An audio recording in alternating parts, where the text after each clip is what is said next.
Hey Flock, Mike here from Epic Duck Studios, and today we're going to paint the Mandalorian from Star Wars Legion. Now my process here is mostly going to be laying down contrast paints and then highlighting up over them, but we do have one secret weapon, and that is Vallejo, Metal Colors, Airbrush Chrome, but don't worry, we don't need an airbrush for this. I prepped the model by simply priming it with a black rattle can all over and a white rattle can from above, and I'm going to lay down some Garaghak's Sewer contrast paint as a base coat for all the cloth bits, as well as the wooden handle of his rifle. Because I'm going to be painting over the armor later, I don't need to be too careful here. If I get a little bit of the brown on some of the armor panels, it's going to be fine. The really cool thing about this approach is there's going to be a point about a third of the way through the process where this model is what I would consider table ready. It's not good, it's not pretty, but if it was game night and it was in a rush, I'd be happy enough to put it down. Next, using contrast Gore-Grunta Fur, I'm going to base coat his boots and the leather straps on his bandolier and his belt.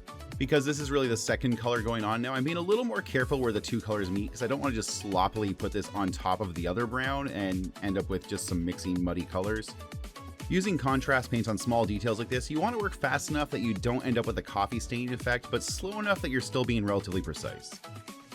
Next, I'm going to put down a base coat of contrast Space Wolves Gray, and I'm using this as a base coat for all of the metal parts as well as his cape.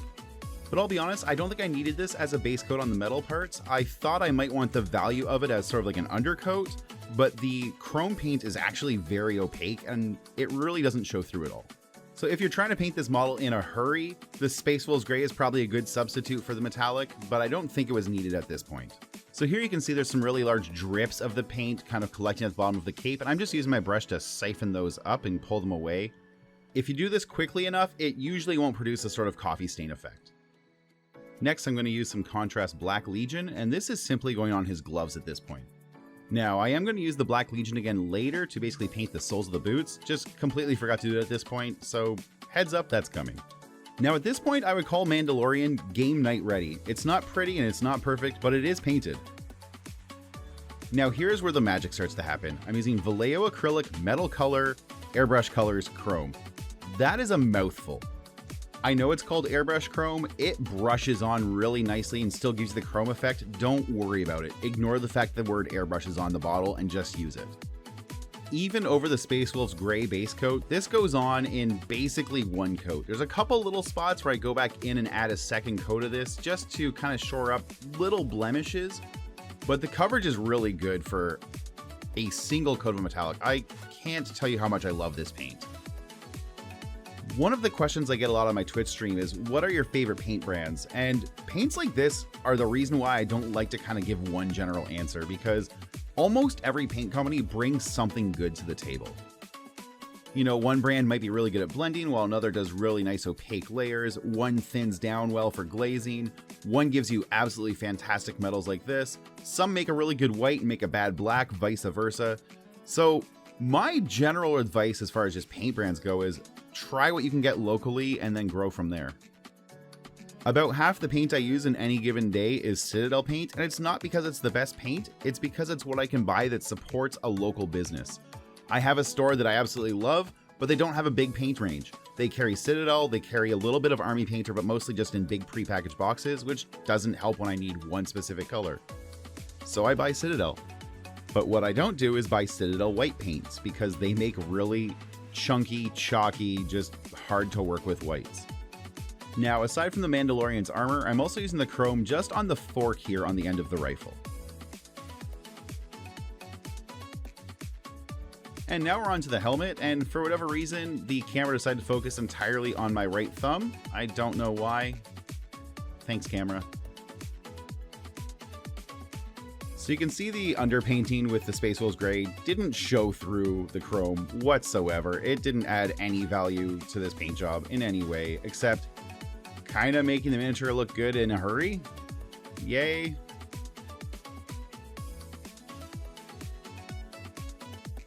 So at this point the chrome is all down, but I'm going to go around and just do one round of touch-ups. Just look for anywhere I may have just missed a crease or where the coverage isn't really strong. There's very few of these. You can kind of see the little bit of gray was showing through there on that bit of thigh armor, and that's about it. I decided I wanted a stronger tone on the cloak, so I'm going to mix some P3 Exile Blue and P3 Gravedigger Denim, give myself just like a bluey denim color for the back of the cloak. I'll end up highlighting this up to something close to Space Wolves Grey next. I will say I do feel a little bit bad for Space Wolves Grey because it looked like it was doing a whole lot of work at first, and now I'm painting over almost all of it. There's really just the rifle that's left after this. Next, I'm going to layer some P3 Pig Iron onto the weapon, so that's the rifle on his back and the pistol in his hand. This is really comparable to Citadel's Lead Belcher, it's just kind of a dark steel color. Now this is one of the places where that undercoat of Space Wolves Grey is probably actually still going to help because a little bit of it will show through the pig iron, especially just where the shadows are deepest. So it didn't all get wasted.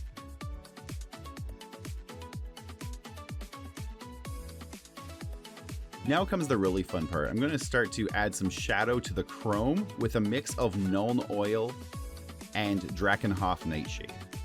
Now you can see I'm still using Nuln Oil Gloss because I happen to have a lot of it. If you don't, if you just have the newer formula Nuln Oil, it's still going to work just fine. To mix them, all I did was measure out a couple drops of each onto my wet palette and just swirl them together. It's as simple as that. Now the precise ratio of these two colors doesn't really matter. I just wanted to tint the Nuln Oil with a little bit of blue so that it made a nicer shadow. A little bit later, I'll be coming back out with the chrome just to add some highlights to a few spots. So if this does make your chrome look a little bit too dingy, it kind of kills off the shine a little bit too much, don't worry, it's going to get fixed. I am being pretty sparing with the amount here. When it goes on in a big puddle, I'm also going back in with the brush and just siphoning a little bit of that off because I don't want it to pool up too much. You can see here on the bracer specifically, I'm kind of just like pulling that puddle away and back into the brush. That's really the best way to work with these washes, especially on a high gloss surface like this.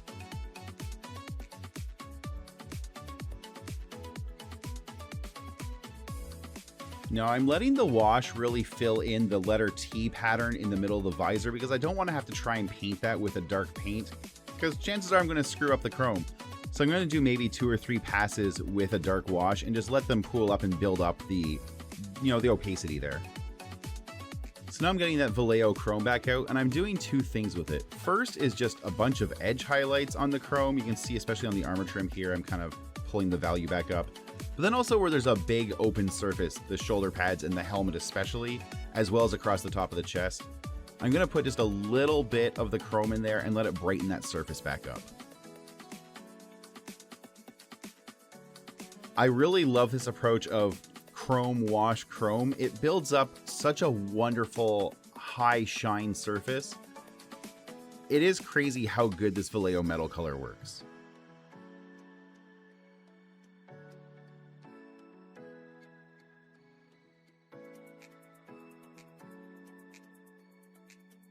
Now I'm going to start building the values up on the cloak using some P3 Greatcoat Grey. This is a bluish gray. It's a little bit brighter and a little less vibrant than the blue base coat I used.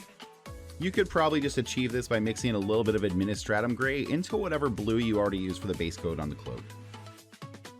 You can see I'm really focusing on these sort of large flat surfaces of the cloak.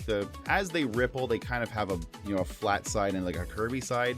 And I'm really layering this on the upward facing flatter surface so that the darker color is more in the shadow. Now I will say these are fairly quick, chunky highlights. I'm not putting really any effort into blending here. That's how I like my highlights. That's a me thing. If you want to blend, go right ahead. Next up, I'm going to produce some deeper shadows on the inside of the cloak. This is P3 Asheth Grey, and it's sort of like a deep purpley blue kind of gray. Honestly, mix a little black into your cloak color and you're good to go.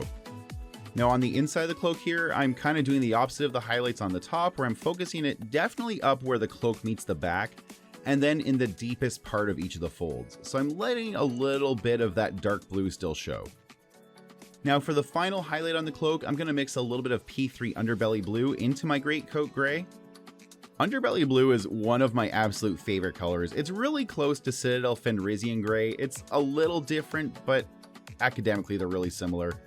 What it is an almost white, light blue, but it's also a little bit desaturated. It's not a really vibrant blue, it's really subtle. Again, it's more white than blue.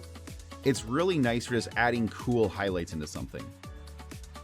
If you've watched my Twitch streams at all for any length of time, you'll know that both Fenrisian Grey and Underbelly Blue basically became channel memes. They got used so often that they ended up on bingo cards. Now these highlights are obviously a little more precise, a little more controlled, and a little less chunky than the Greatcoat Grey highlights were. I'm really keeping these focused on the sort of sharp edges where the cloak creases, so it really exaggerates the sense of motion and, kind of pushes the contrast between the highlight and the shadow side so that we really get a sense of fluidity and motion to the cloak. Now I'm going to add in a little more Underbelly Blue, make an even lighter highlight, and just repeat that process, making the highlights even more fine and precise. This process of layering up slightly brighter and brighter highlights and making each one just a little bit sharper is really kind of akin to the Citadel heavy metal paint style. Because I don't do anything in any sort of resemblance of a sequence, we're going to grab some Nuln Oil, not the gloss kind, the regular kind, and just put a wash of that over all of the pig iron parts. So that was the rifle and the pistol. I'm also going to use a couple coats of the Nuln Oil here to really build up the black color in the T-slot in the helmet. It's funny, every time I make one of these tutorials, I realize how much I just jump back and forth between different parts of a model instead of working in any kind of linear fashion. I mean, I'm getting to the end and I'm getting there well, but there's definitely not a direct path here, and I'm sorry. And on that very indirect path, Gryph-Hound Orange. We're going to use this for his fingertips, and that's it. For whatever reason, the leather of his gloves is just brighter than all the other leathers on the entire costume, and Gryph-Hound Orange kind of does the job. Now, I warned you about this one earlier. We're back on Black Legion, and I'm just going to pick out the soles of his boots with this. I could have done it before. Again, my mind is a terrifying place, and I didn't think about it.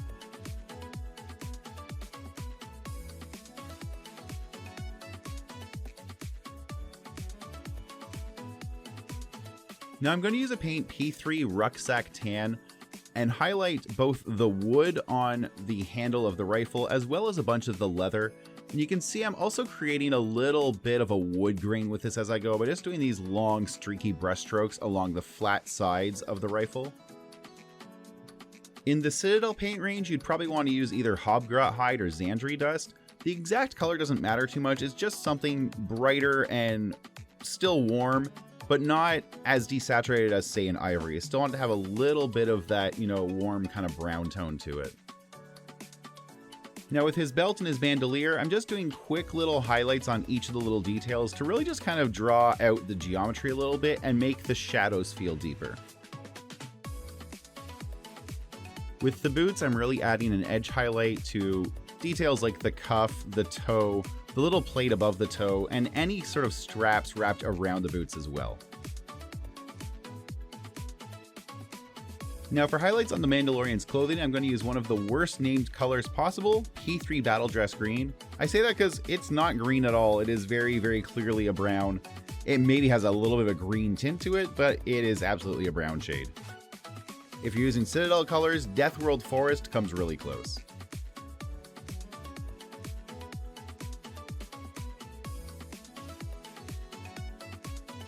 Now I'm going to come back in with the P3 Pig Iron, and I'm just picking out some little shells that are on his bandolier as well as strapped to his right boot. Now you're probably thinking I forgot to paint these while I was painting the rifle and the pistol, and I in fact saved these till the end on purpose because they're such small details, the risk of me painting over them was really high. Now this is where this video ends on a really weird note. The base isn't painted, and unfortunately I didn't get a video of this miniature after I finished the base, but before I shipped it off to the client. Normally this video would end with a really nice turntable shot against a black background. Unfortunately, I don't have that here, so I'm just going to say thanks for watching, and until next time, do something epic.